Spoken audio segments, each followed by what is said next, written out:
প্রশ্নে বলা রয়েছে দুটি সদৃশ্য ত্রিভুজের পরিসীমা যথাক্রমে 27 সেমি এবং 16 সেমি। প্রথম ত্রিভুজের একটি বাহুর দৈর্ঘ্য 9 সেমি হলে দ্বিতীয় ত্রিভুজের অনুরূপ বাহুর দৈর্ঘ্য কত হবে নির্ণয় করো।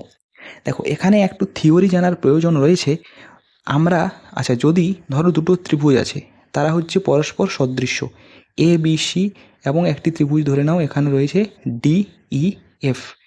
এরা যদি পরস্পর সদৃশ্য হয়, এটি হলো সদৃশ্য চিহ্ন, এবং আমি ধরে নিলাম এর এবি বাহুর সাথে এর ডি বাহু অনুরূপ, এর বিসি বাহুর সাথে এর ইএফ বাহু অনুরূপ, এবং এর এসি বাহুর সাথে এর ডিএফ বাহু হলো অনুরূপ বাহু। তাহলে এক্ষেত্রে কী হয়, যদি এরা পরস্পর সদৃশ্য হয় তাহলে এবি ডিভাইডেড বাই ডিই সমান বিসি ডিভাইডেড বাই ইএফ সমান এসি ডিভাইডেড বাই ডিএফ হয়ে যায়, যদি দুটো ত্রিভুজ সদৃশ্য হয় এবং এভাবে অনুরূপ বাহুগুলোর অনুপাতগুলো কিন্তু সমান হয়ে যায়। এখানে আমাদের চেয়েছে পরিসীমা। পরিসীমার সূত্রটি হলো, ধরো ত্রিভুজ এবিসির পরিসীমা, তাহলে এ বি সি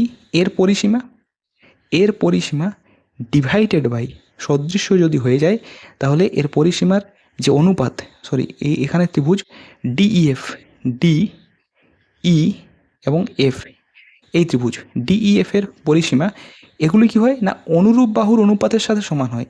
তাহলে এগুলি সমান হয়ে যায় AB by DE, AB by DE, অথবা বিসি বাই ইএফ, অথবা এসি বাই ডিএফ, এটি হয়ে যায়। এখানে দেখো দুটো ত্রিভুজের পরিসীমা দেওয়া রয়েছে।